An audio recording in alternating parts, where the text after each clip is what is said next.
Welcome to our podcast as you come to hear about the Rodriguez family and their escapades in the Middle East. What's an escapade? Like, does anyone actually know what that word means? It's an adventure. So why not just say adventure? What's the difference? Is it Because just... I have an IQ of 142. I think you forgot that fact. Don't forget that fact in this podcast. You're literally just jumping straight in the deep end with this. Just remember that. Oh, okay. Hi everyone, my name is Eloy Rodriguez. I have an IQ, it was 142. I think it was more. You met Mensa criteria. Like Mensa's 140 or above. I think you were well in the Mensa. I don't know what you were. I'm a Mensa, which means I'm mega gangster. Oh, no. You know what, I put it on wide angle to make sure my big brain fits in the screen.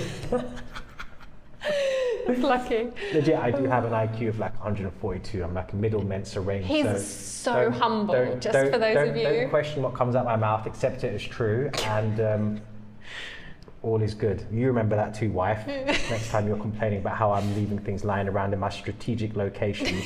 Strategic locations. Honestly, she doesn't know how prepping works for like some form of invasion. You've got to have like random man stuff left all over the house just in case you ever need a hammer. In case that zombie comes in. Like in the bedside drawer, just in case. Yeah, just in case she yips too much, knock out silence. I get to go to sleep. It's quite far, quite morbid. Anyway, well, hi. What are we doing? We hope we haven't scared you all away. This is Eloy, as he already said. He has a high IQ, don't forget that. Notice how with the high IQ, I've only been given water for this podcast. She's there with her fancy red cup with fancy UK milk in there. I've got water. Oh. Help, this is my podcast. Help me find a wife that makes me a cup of coffee. Divorce is not allowed. You're stuck with me. Anyway, I'm Danielle. Or some super glue remover so I can unstick. That'd be quite useful. Unstick? You said I'm stuck with you. So super glue remover. Bad joke. Anyway, go on. It's a really bad joke. Let's get back to the point. I've got a floor nap lined up. Legit, once you have a kid, there's a vital skill you must learn, otherwise you fail in life. And it's a skill I learned in the army, learning how to have a power nap anywhere you go. So, you know, we're almost 2 years deep into the parenting thing, and my useful skill that I have pulled out of the military is sleeping on any floor for 5 to 10 minutes to recharge me enough to get on with the mission at hand. Surviving. What's our mission? Surviving. Surviving parenting. Survive to live another day, to have another dog pee on your floor or vomit on a carpet. It's always good fun when that happens. So, who are we? Who is anyone? In today's world with AI, we really could be in the Matrix and you just have no idea. Maybe you sold yourself to be used as energy for the computers. You're plugged into the Matrix right now. Are we even real, or is this AI generated? Could even AI make up this level of verbal diarrhea? Crying, I don't think so. I don't think AI could make up this level of nonsense that's just come out of your face. Maybe in 2 years' time. Because you know why? AI doesn't have my IQ yet.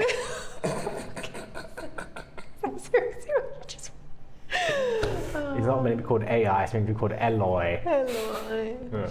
Okay, so let's get serious. Okay, I just wipe my tears away because that's like quite impressive. How many just came out? So after I think many years of delaying on something that we've wanted to do, we are starting a podcast. Oh, I thought it was retire. No? Yeah, I thought this was a big surprise. I get to retire. No, hi Mia. Okay. So Eloy is a functional nutritionist, performance nutritionist, and I am a board certified behavior analyst with a background in clinical psychology and child development. And we have been in the Middle East for like 15. I'm on 13 or almost 13 years, 12, 13 years, something like that. Yeah, like around that, close to 15. Longer. Close to 15. We're hitting that mark soon. And how's your fluent Arabic coming along? Fluent. Yeah, it's embarrassing. It's genuine embarrassment. And yeah, so we've been thinking about making a podcast for a while because we just wanted to share a little bit about how we live our lives in the Middle East. We have quite a unique life, I think. We do. We have a very unique life. You want to share a little bit about it? We had chickens. We had 8, now we have 6. Oh, I know. Poor Georgina. And Susan. Susan bullied to death and Georgina shanked in the night. She literally did. Chickens are really brutal. Like, for those of you who've raised chickens, they're brutal. They are brutal. They're brutal. Savage. She was literally... It's because we don't have a cockerel. Yeah, there's just a bunch of women just running about. Being Jezebel. Being Jezebelic Karens. Beefing each other. Oh look, we just got... I forgot to tell you, they had a fight yesterday. They were proper up on their... I was going to say their back legs. They've only got 2 legs anyway, but they're all up in the air, flapping their wings at each other. It was quite funny. Yeah. I had to break it up. Yeah. Bunch of Karens. Anyway, so our unique life, we've got chickens. We've got chickens, we've got 2 dogs, we've got a terrorist that gets locked in a room. There's a cat, just in case anyone wonders. Is that what we're calling it now? A cat? Okay. What else? She was found on the street and she has been appropriately treated as an act of terror. She has been known She gets treated very well. For anyone watching this thinking to call RSPCA, that doesn't even exist in Dubai, but still. Or human rights. That also doesn't really exist in this country. Anyway, what else makes our lives unique? We also have a daughter, in case anyone is wondering. Mm-hmm. Yeah. So what makes our lives unique, Eloy? Thought I'd do an Ellie. You thought you'd do an Ellie? Go for a third option. Go for a third option. Got no ideas. Is that the processing speed of a 142 IQ, is it? I'm currently planning how to take over the world, so yes. So we are born again Christians, and we encountered God in 2019, and our lives changed very dramatically. And since then, we have been running a non-profit therapy centre for children with special needs. Our goal is to make sure that all children are treated the same, all children are loved, and that they come to us and they leave us healed. And that ruffles a lot of feathers because most people don't think that children with special needs can be healed, but we do. So that ruffles a lot of feathers. And we truly try to work morally and ethically, which ruffles a lot of other feathers as well. Everything we have goes towards funding that and making sure that the kids can get access to therapy. Your work pays for it. Can you talk a bit about your work? Yeah, I work and my work pays for it. I work in, what did you say my job was? Are we making it up now? I was a functional nutritional performance person, and I work in functional stuff to help people function in performance. And that's what I do. I work as a consultant in health and fitness, and people will pay me to help them understand how to streamline their life to get optimum performance, whether it's being a CEO, whether it's being a professional athlete, whether it's being someone just trying to get back into shape, or sometimes the more challenging stuff of overcoming modern illnesses using traditional methods. And I think really just to sort of summarize like who and what we are, a lot of us is, you know, what we're about is actually just about returning back to the traditional ways that things were done. Yeah. You know, in today's world, it's so different than culture and society was 100, not even 100 years, even just 30, 40, 50 years ago. It's totally different. You know, when I was a kid, it was you'd go out, you'd come back when the street lamps turned on. Sometimes you wouldn't come back at all, but you'd just be out, and that was it. You know, you'd be out in the streets, out in the parks, and that was it. There was no phones, there was no computer games, there was PlayStation. Telebox just got invented, yeah, really. there was TVs, you know, you just had channels 1, 2, 3, 4. That was what you had. I'm a bit younger. Yeah, you're younger than me. I remember when Channel 5 was released, it was rubbish, but it was very exciting at the time. And it's kind of realizing there's a missing link with the work we do with kids, with the work I do with health and performance. You know, when you look back at humanity, you can see huge regression. And in a world where people are reliant on a system with which we're trying to break out of, which is, you know, reliant on governments, reliant on medicine, reliant on doctors, supermarkets, which then leads to pharmacies, which leads to this constant chain end reaction where people don't actually live their lives for themselves anymore. They're living to just pay for stuff. And it's not a life worth living. It's kind of futile when you stop and think about it. You know, you trust the doctor who puts you medication, just makes you sick because you go to the cheap supermarket to buy a cheap, nasty food. And it's just vicious cycle where you never win, you never break out of it, which leads to children that are not functioning correctly. Yeah. And there's just this horrible snowball reaction in society where instead of standards being upheld, standards are just being lowered. In the, you know, we spoke about it ages ago, about the first book written for potty training, it was children were potty trained between 6 months and maximum a year and a half. Yeah. That was in the early 1900s. Now the latest ones are 3.5, 4, 5, even as much as 6 years old, the books are recommending potty training. And it's like, what's changed?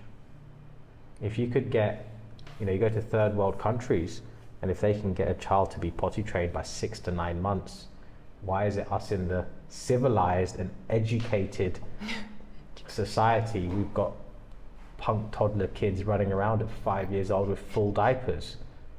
What's that about? Who are the educated ones? Where men can't even start a fire. What's that got to do with education? Everything. It's a life skill. Exactly. So me and my client this morning, we were talking about it, about how AI can take over the world and where it's going. And I was like, he was like, there's no stopping. I said, there is. It's really simple. He goes, what? Just turn off all electricity. Just stop all electricity, and then that's it. Computers lose. There's nothing they can do. If you, as a human, I do feel like we're entering the matrix. Turn off electricity all over the world. He was like, you can't do that. I said, why not? Because the reality is, your average human goes, what am I going to do without electricity? They ain't going to start a fire. It's true. They'll die. It's true. You love starting a good fire. They've got no clue. So, you know, so much of what we're about is actually just returning back to understanding what is healthy human development, what is healthy human lifestyle, and how to achieve it in a world which is not designed to make you healthy. It's not designed to make you clever. It's not designed to make you creative. It's designed to make you reliant on the system. Yeah. You know, that's what we're about. You know, I was speaking to some people about it. I was like, what's the point in education? You're going to go from 5 until 21, wasting 8 hours a day learning pointless stuff. Where if those same hours was placed into music, you'd be a Beethoven. By the age of 21, you would have achieved 10,000 hours of mastery across several instruments, which makes you kind of a unique human being. It's true. Which brings a huge amount of value to society. Wow. Whereas, maybe not considering AI, but. Well, considering AI, but there's people like Andrew Ray. I don't know who that is. So he's one of the world's most famous composer. I don't remember what they're called now. Organizes orchestras, and he also plays a violin or viola at the same time. And it's all classical music, and his concerts are dumb expensive. Nice. Dumb expensive. It's all traditional. Yeah, that's cool. And, you know, people go and then they'll start crying and they can't control themselves because music cannot be replicated by computers. People may think trash is good, but it doesn't match listening to traditional Beethoven, traditional Mozart, traditional their emotion into what they're playing. Well, music is one of the arguments with which an atheist cannot explain. It's true. You cannot explain music. An atheist cannot explain how music works. Hey, here's a fun fact. Did you know that one of the ways to stimulate your vagus nerve, and that your vagus nerve stimulates and like for that whole relaxation stuff, is singing, but not necessarily just singing in isolation. It's actually singing in a group with a group of other people. It's almost like we were made to worship. Yeah, almost like that. So, just random. Yeah. To come back to, you know, that's kind of who we are and what we're about.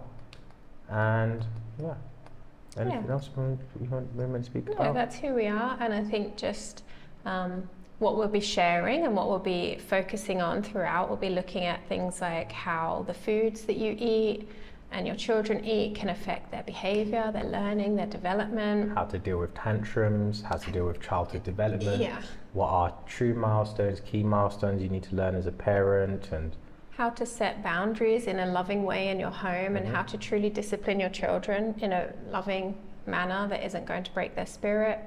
How to, incorporate morals, ethics, faith into your family and your household. How to move away from the traditional Western medical system and start educating yourself on natural remedies, naturopathy and herbalism and things like that can truly help your family.